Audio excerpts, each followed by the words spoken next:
तो मेरे भाई मैंने फिर से एक एनीमे बिंज किया जिसका नाम है हेल्सिंग अल्टीमेट। और ये मेरे भाई मैं बता रहा हूँ तुझको, अगर तू बहुत ही एक बड़ा फ़ैन है गोर का, वायलेंस का, वियर्ड चीज़ें होने का, तो ये एनीमे तुझको डेफिनेटली पसंद आएगा।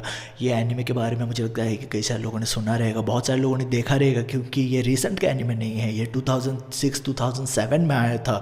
तो डेफिनेटली एक काफ़ी पुराना हम लोग बोल सकते हैं, आज के स्टैंडर्ड में अगर हम बोलें तो ये डेफिनेटली कई सारे लोगों को पुराना एनीमे लगे। पर मैं एक डेफिनेटली चीज़ बोलना चाहता हूँ, वो ये है कि ये एनीमे तुझको उतना ऐसा नहीं लगेगा कि ये पुराना एनीमे है, ऐसा नहीं लगेगा तुझको कि इसका एनिमेशन क्वालिटी आउटडेटेड है। डेफिनेटली बहुत ही कूल एनिमेशन क्वालिटी है, और मुझे लगता है कि ये एक ऐसा एनीमे है जो basically it will stand the test of time. मैं डेफिनेटली उसको एक क्लासिक काइंड ऑफ एनिमे की तरह देख रहा हूँ, क्योंकि इसमें जिस तरीके का वायलेंस है, जिस तरीके का गोर है, जिस तरीके का ब्लड शेड है, वो मुझे लगता है कि तो काफ़ी सारे डिफरेंट सीरीज़ में देख पाएगा, क्योंकि उतना है। हर एक एपिसोड में मैं बोलूँगा कि हर 10 मिनट में यहाँ पर कुछ ना कुछ तो खून खराबा चल ही रहा था। किसी का सिर उड़ रहा है, किसी का हाथ उड़ रहा है, किसी का people are getting decapitated all over the fucking place in this entire fucking series. Alright, तो डेफिनेटली मैं बोलूँगा कि तुझको अगर बहुत ज़्यादा वो पसंद आता है, वायलेंस, कोर, ब्लड शेड, अगर तुझको बहुत ज़्यादा पसंद आता है, तो डेफिनेटली ये तेरे लिए एनिमे है। और ये एनिमे वैम्पायर के ऊपर बेस्ड है, तो यहाँ पर तुझको एक वैम्पायर का एलिमेंट दिखाई देता है जो बहुत ही एक कोर एलिमेंट है इस पूरे सीरीज़ का। तो अगर तुझको वो पसंद है, उस तरीके का चीज़ें पसंद है, तो डेफिनेटली ये तेरे लिए मस्ट वॉच है। यहाँ पर ये सीरीज़ में टोटल 10 एपिसोड है, हर एक एपिसोड कंसिस्ट करता है अराउंड 1 घंटे का। तो डेफिनेटली ये काफ़ी एक लेंथी एनिमे भी है, तो तेरा काफ़ी अच्छा खासा टाइम भी जाएगा इसको कंज्यूम करने में। तेरे ऊपर है तो किस तरीके से इसको कंज्यूम करना चाहता है, 2-3 दिन में कंज्यूम करना चाहता है या 1 हफ्ते में कंज्यूम करना चाहता है। मेरे हिसाब से अगर तू 3-4 दिन में कंज्यूम करेगा तो तेरे लिए अच्छा रहेगा ये सीरीज़। पर तेरे हिसाब से प्रेफरेंस के ऊपर है कंजम्पशन को लेके कि कैसे तू ये बेसिकली देखना चाहता है। पर अगर इसके प्लॉट के बारे में बात करूँ तो इसका प्लॉट काफ़ी सिंपल है। यहाँ पर क्या होता है कि ये हेल्सिंग एक ऑर्गेनाइजेशन है, ये सेटअप इंग्लैंड में बेस्ड है, ये हेल्सिंग ऑर्गेनाइजेशन इंग्लैंड में बेस्ड है।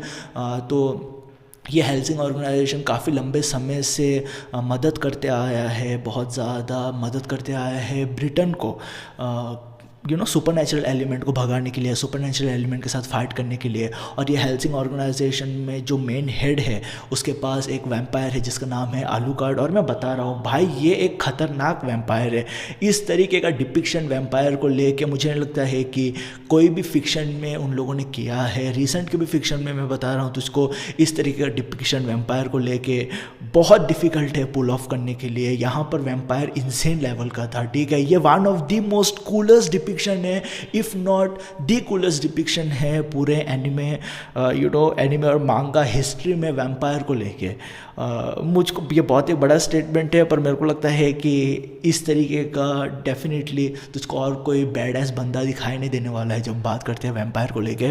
तो हेल्सिंग ऑर्गेनाइजेशन ब्रिटेन के लिए हमेशा बहुत लंबे समय से, हज़ारों साल से उन लोग लड़ते आए हैं सुपरनेचुरल एलिमेंट के साथ ब्रिटेन के लिए। तो अभी तक उन लोग वही कर रहे हैं। तो यहाँ पर होता क्या है कि यहाँ पर नया थ्रेट आता है, नया सुपरनेचुरल एलिमेंट का बेसिकली रेजरेक्शन होता है, और एक तरीके से हेल्सिंग ऑर्गेनाइजेशन अभी बेसिकली उनके साथ भिड़ रहे हैं, क्योंकि ये जो नया थ्रेट जो इमर्ज हुआ है वो कम्प्लीटली और सोलली टारगेट कर रहे हैं हेल्सिंग ऑर्गेनाइजेशन को और आलूकार्ड को, जो बेसिकली एक वैम्पायर है। तो यहाँ पर ये चीज़ चल रहा था। काफ़ी इंटरेस्टिंग है कि यहाँ पर हमको रिलीजियस का एलिमेंट बहुत ज़्यादा दिखाई दे रहा था, कैथलिक चर्च, प्रोटेस्टेंट चर्च और क्या क्या दिखाई दे रहा था। प्लस यहाँ पर वर्ल्ड वॉर 2 का भी मेंशन है मेरे भाई, ठीक है। यहाँ पर वर्ल्ड वॉर 2 का बहुत ही हैवी इन्वॉल्वमेंट है, क्योंकि ये काइंड ऑफ जो कुछ भी हो रहा है वो काइंड ऑफ टाइड है वर्ल्ड वॉर 2 के साथ। तो तुझको यहाँ पर नाज़ी सिंबल दिखाई देगा, जर्मन बात करते हुए दिखाई देंगे तेरे को कई सारे लोग, बाद में नाज़ी सैल्यूट मारते हुए कई सारे लोग दिखाई दे रहे हैं तुझको। इंसैनिटी है मेरे भाई। मेरे को अगर सही से पता है तो इसका एक पहला का भी वर्जन आया था हेल्सिंग बोल के, तो उसमें उन लोगों ने बहुत ज़्यादा सेंसरशिप किया था। अभी का जो मैंने देखा है हेल्सिंग अल्टीमेट, उसमें सेंसरशिप बिल्कुल भी नहीं किया है। तो इसको देख के ही बोल सकता है, तो उसको सोर्स मटेरियल में जाने की ज़रूरत नहीं है। तो देख के बोल सकता है जो कुछ भी चल रहा था यहाँ पर, उसको देख के बोल सकता है कि यहाँ पर सेंसरशिप नहीं किया गया है, क्योंकि नाज़ी सैल्यूट मारा जा रहा था, बहुत सारी क्रेज़ी चीज़ें बात किया जा रहा था, और इंसैनिटी थी यहाँ पर, कंप्लीट इंसैनिटी था यहाँ पर। अगर मैं इसके विलन के बारे में थोड़ा बात करूँ, विलन के बारे में, तो इसका विलन एक kind of a simplistic kind of a villain है। बहुत ज़्यादा एक मैं बोलूँगा कि ब्लड थर्स्टी विलन है, बहुत ज़्यादा मैसेकर वायलेंस में ये बिलीव करता है। और इसका जो जो होल स्टिक था वो ये था कि जो ट्रू एसेंस ऑफ लाइफ है वो बेसिकली वायलेंस में है या बेसिकली वॉर में है। और उसका जो पूरा फंडा था वो ये था कि वो बेसिकली आलूकार्ड को रोकना चाहता था, या आलूकार्ड उसका बेसिकली आज नेमेसिस की तरह देख रहा था वो उसको। और यहाँ पर एक तरीके से उसका माइंडसेट काफ़ी सिंपलिस्टिक था, but at the end of the day जो कुछ भी चीज़ें वो बोल रहा था वो कॉम्प्लेक्स भी था कई सारे एस्पेक्ट्स में। वो बोल रहा था किस तरीके से वायलेंस, वॉर, वो सब सारी चीज़ें प्रोग्रेस लेके आता है दुनिया में।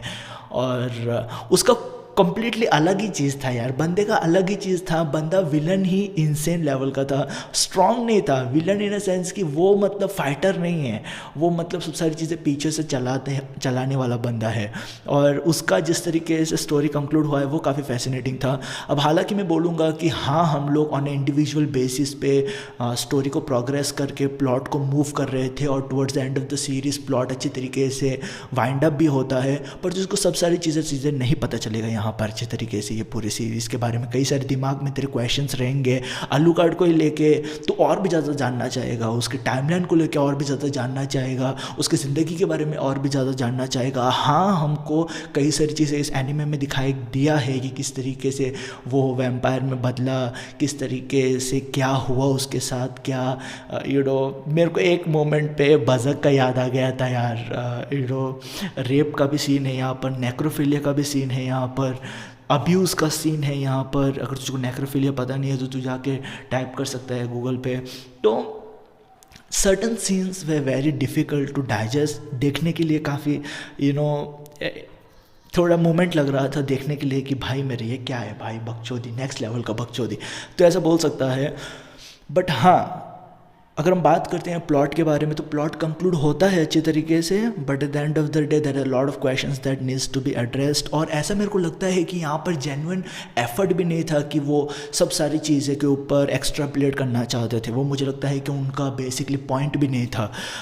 काफ़ी एम्बिग्विटी है इस सीरीज़ को लेके, जब बात करते हैं कैरेक्टर्स को लेके, जब बात करते हैं एंटायर स्टोरी लाइन को लेके, बट स्टिल जिस तरीके से ख़त्म हुआ काफ़ी एक सेटिस्फाइंग एंड था, नथिंग द लेस। और मैं डेफिनेटली बोलूँगा कि तू भी इसी तरीके से महसूस करेगा इसके बारे में। I don't think so the entire focus was to basically give you clarity on every fucking thing, but the entire focus was definitely on the gore, violence and to give you at least somewhat of a cohesive storyline, so that at the end of the day when you finish watching it you're like man I really watched something entertaining at the end of the day, right? और मुझे लगता है कि वो element definitely यहाँ पर काम करता है।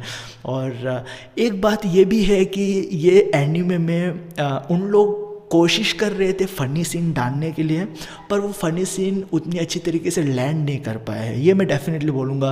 कई सारे कवाई मोमेंट डालने का कोशिश किया है उन लोगों ने यहाँ पर मेरे हिसाब से वो मेरे लिए तो पर्सनली लैंड नहीं किया है, आसपास भी लैंड नहीं किया है। मैं एक भी टाइम पे ऐसा नहीं था, मैं देख रहा था और हंस रहा था इस चीज़ के बारे में, हाँ दैट वाज फनी, मैं ऐसा कभी भी नहीं था यहाँ पर, ठीक है? क्योंकि इतना वायलेंस है, इतना फक्ड अप चीज़ें हैं यहाँ पर कि तू ऐसा हो ही नहीं सकता कि जब फ़नी मोमेंट आता है या जब एनिमे कोशिश करता है फ़नी मोमेंट लाने के लिए तब तू देखे और बोले कि भाई बहुत ही अच्छा था, फ़नी मोमेंट था। या मैं ऐसा नहीं बोल सकता हूँ ये रिव्यू में कि यहाँ पर एक लाइट मोमेंट भी था, यहाँ पर फ़नी मोमेंट भी था, ऐसा नहीं बोल सकता हूँ मैं। कई सारे एनिमे के बारे में मैंने बोला है, बट जब मैं ये देख रहा था, एक्सपीरियंस कर रहा था पूरा एनिमे, मैं एक टाइम पे भी हंसा नहीं, ठीक है? क्योंकि इतना इंसैनिटी चल रहा था यहाँ पर। I was like startled by it, man. What the fuck is going on in this series, bro? And I think they did a really good fucking job handling this entire series.